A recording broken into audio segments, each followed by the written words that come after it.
Friends, let's start our session. What is democracy and why democracy? In today's class, we are going to see Zimbabwe attained independence from white minority 1980. So, Zimbabwe attained independence from white minority on 1980.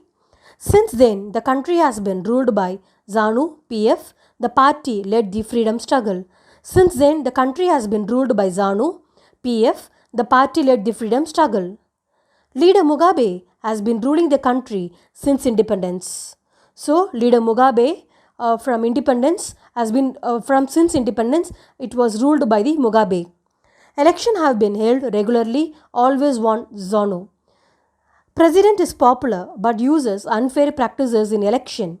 So, who is popular there? President is popular. So, what they'll be doing it?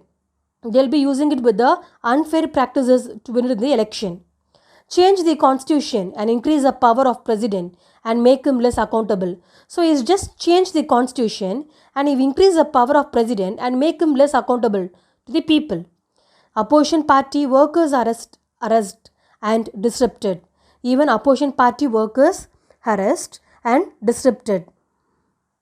There is a law that limits the rights to criticize the president. So they made the law that to limit the rights to criticize the president. TV and radio were controlled by government and give only ruling party vision. There are independent newspaper, but the government harasses those journalists who go against this. So what they'll be doing it? There are independent newspaper, but if the newspaper go against the government, what they'll be doing it?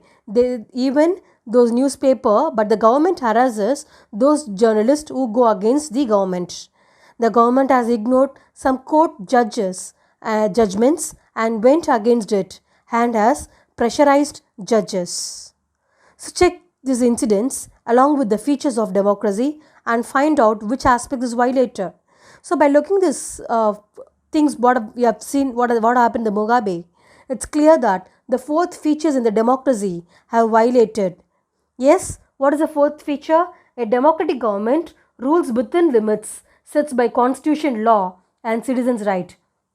So the democratic government says that they made the constitution that they have limits, they have within the limits which were set by the constitution, law and the citizens' rights. So the fourth feature have violated in case study 4, that is Zimbabwe.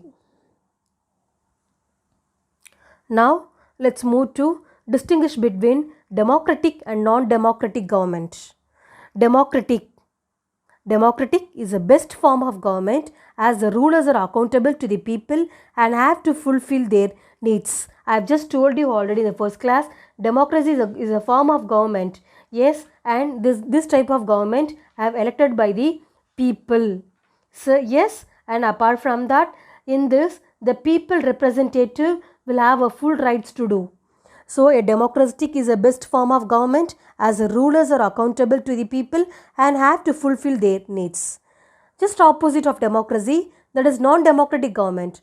The rulers are not accountable to the people and their needs. So in this democratic, they are accountable to the people as well as their needs, but in the non-democratic, they are not accountable as well as their needs. Democratic.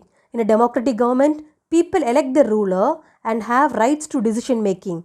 So in a democratic government, the people elect government have full rights in decision making.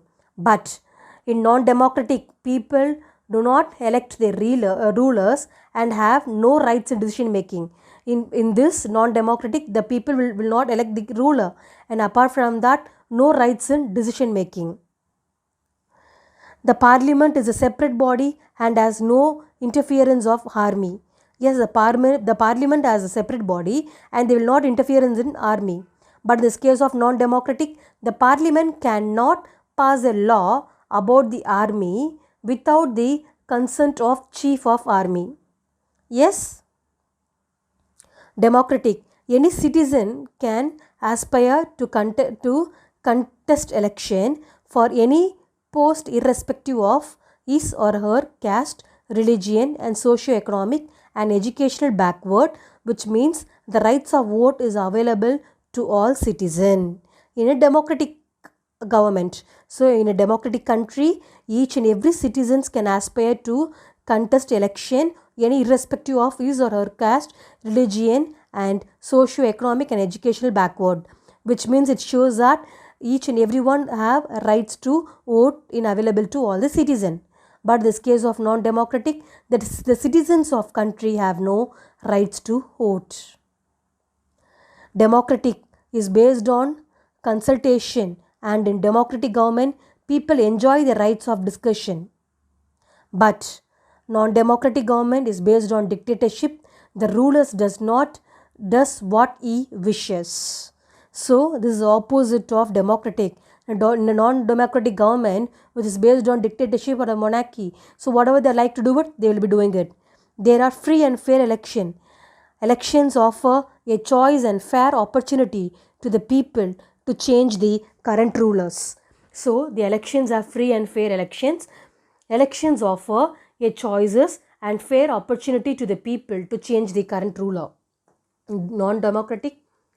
In a non-democratic government, elections are either not held, and if they held, they are not fair enough, rather they are imposing.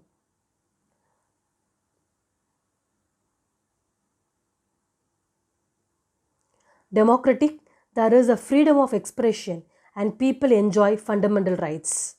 So if I speak democratic, people have full rights to enjoy their life and they have a fundamental rights. We can give with an example of India. Non-democratic, there is no freedom of expression and people do not enjoy their fundamental rights. Example, Saudi Arabia and Zimbabwe. Thank you, students. So in this, I have told you about, we have seen a case study of Zimbabwe and difference between democratic and non-democratic government. Yes, thank you.